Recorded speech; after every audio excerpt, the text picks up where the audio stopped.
సంవత్సరం 20% చెరువులను రిపేర్స్ చేసి 5 సంవత్సరాలలో మొత్తం పూర్తి చేస్తామన్నారు. ఫేజ్ 1 ఫేజ్ 2 ఇప్పటికి పూర్తయిందని ప్రభుత్వం చెప్తుంది. Phase 2 on going project. So ఇక్కడ ప్రభుత్వాన్ని మేము సూటిగా అడిగేది, ఫేజ్ 1లో మీరు తీసుకున్న చెరువుల సంఖ్య ఎంత, కేటాయించిన నిధులెన్ని, ఖర్చు పెట్టిందని, అందులో అక్రమాలు జరిగినాయని, అవినీతి జరిగిందని ఏమైనా ఆరోపణలు వచ్చినాయా, వస్తే ఎంత మేర నిధులు ఈ అక్రమాలల్లా నిగ్గుదేల్చిండ్రు, ఏ అధికారుల మీద చర్యలు తీసుకుండ్రు. నెంబర్ 1 అధ్యక్ష. నెంబర్ 2 ఫేజ్ 2లో కూడా సిమిలర్గా మీరు తీసుకున్న చెరువులు దాదాపుగా మా దృష్టికి వచ్చిన మేరకు 9,000 చిల్లర తీసుకున్నారు, కానీ మంజూరు అయినాయి 8,913. సెప్టెంబర్ వరకు మాకున్న సమాచారం మేరకు 267 చెరువులు మాత్రమే పూర్తయినాయని సమాచారం అందుతుంది అధ్యక్ష. కాబట్టి ఫేజ్ 2లో కూడా ఎన్ని చెరువులను ప్రభుత్వం టేకప్ చేసింది, అడ్మినిస్ట్రేటివ్ శాంక్షన్ ఇచ్చింది, ఎన్ని చెరువులు ఈ రోజు వరకు పూర్తయినాయి, నిధుల కేటాయింపులు ఎన్ని, ఖర్చు పెట్టినవన్నీ కూడా వివరాలు చెప్పాలి. అదేవిధంగా ములుగు నియోజకవర్గానికి సంబంధించి మంత్రి గారి దృష్టికి అక్కడ జరిగిన అవినీతి మీద ఏమైనా ఫిర్యాదులు వచ్చినాయా, దాని మీద మంత్రి గారు ఏమన్నా విచారణకు ఆదేశించండా, విచారణలో తేలిన అంశాలు ఏంటి, అవినీతి జరిగిందనా లేకపోతే అధికారుల మీద మంత్రి గారు ఏమైనా చర్యలు తీసుకోమని చెప్పిండ్రా అనేది స్పష్టత ఇవ్వాలి అధ్యక్ష. అదేవిధంగా ఈ చెరువుల కబ్జాలను కూడా ఎంతటి వారైనా కూడా ఖచ్చితంగా తొలగిస్తాం. ఈ చెరువులే వరప్రదాయిని తెలంగాణ ప్రాంతానికని పదే మంత్రివర్యులు కానీ ప్రభుత్వం కానీ చెప్తా వచ్చింది. అయితే ప్రధానంగా సినిమా హీరోలు అంటే ప్రజలకు ఆదర్శంగా ఉండేవాళ్ళు, మంచిని ప్రజలకు బోధించేవాళ్ళు, వాళ్ళని ఆదర్శంగా సమాజం తీసుకుంటుంది. హైటెక్ సిటీ ఎదురుగా గురుకుల్ భూములలో ఎన్ కన్వెన్షన్ అనే ఫంక్షన్ హాల్ ఏదైతే ఉందో అక్కడున్న చెరువులో సగానికి అడ్డంగా గోడ కట్టి కొన్ని ఎకరాలు ఆక్రమించుకొని ఫంక్షన్ హాల్ నిర్వహిస్తున్నారు. పదే ప్రభుత్వం దృష్టికి వచ్చింది, టీవీ ఛానళ్ళల్లో పేపర్లలో చూపించారు. అక్కినేని నాగార్జున గారు కూడా దాని మీద స్పందించారు. ఈనాటి వరకు ఆ ఆక్రమణలు తొలగించలేదు.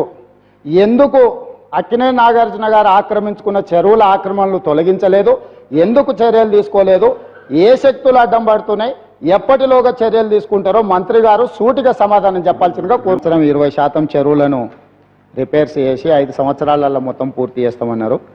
ఫేజ్ 1 ఫేజ్ 2 ఇప్పటికి పూర్తయిందని ప్రభుత్వం చెప్తుంది. Phase 2 on going project.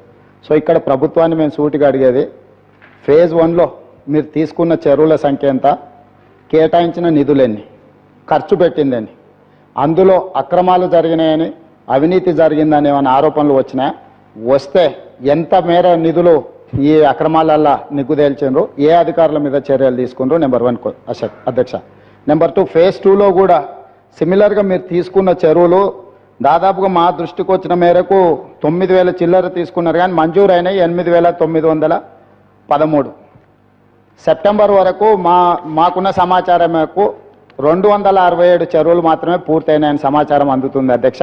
కాబట్టి ఫేజ్ 2లో కూడా ఎన్ని చెరువులను ప్రభుత్వం టేకప్ చేసింది, అడ్మినిస్ట్రేటివ్ శాంక్షన్ ఇచ్చింది, ఎన్ని చెరువులు ఈ రోజు వరకు పూర్తయినాయి, నిధుల కేటాయింపులు ఎన్ని, ఖర్చు పెట్టినవన్నీ కూడా వివరాలు చెప్పాలి.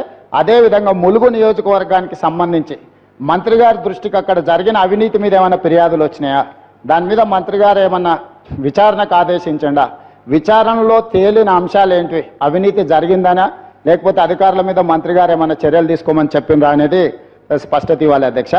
అదేవిధంగా ఈ చెరువుల కబ్జాలను కూడా ఎంతటి వారైనా కూడా ఖచ్చితంగా తొలగిస్తాం. ఈ చెరువులే వరప్రదాయిని తెలంగాణ ప్రాంతానికని పదే మంత్రివర్యులు కానీ ప్రభుత్వం కానీ చెప్తా వచ్చింది.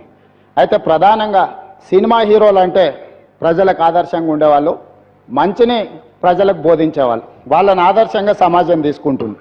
హైటెక్ సిటీ ఎదురుగా గురుకుల్ భూములలో ఎన్ కన్వెన్షన్ అనే ఫంక్షన్ హాల్ ఏదైతే ఉందో అక్కడున్న చెరువులో సగానికి అడ్డంగా గోడ కట్టి కొన్ని ఎకరాలు ఆక్రమించుకొని ఫంక్షన్ హాల్ నిర్వహిస్తున్నారు. పదే ప్రభుత్వం దృష్టికి వచ్చింది, టీవీ ఛానళ్ళల్లో పేపర్లలో చూపించారు. అక్కినేని నాగార్జున గారు కూడా దాని మీద స్పందించారు. ఈనాటి వరకు ఆ ఆక్రమణలు తొలగించలేదు, ఎందుకు అక్కినేని నాగార్జున గారు ఆక్రమించుకున్న చెరువుల ఆక్రమణలు తొలగించలేదు, ఎందుకు చర్యలు తీసుకోలేదు, ఏ శక్తులు అడ్డం పడుతున్నాయి, ఎప్పటిలోగా చర్యలు తీసుకుంటారో మంత్రి గారు సూటిగా సమాధానం చెప్పాల్సిందిగా కోరుకుంటున్నాం.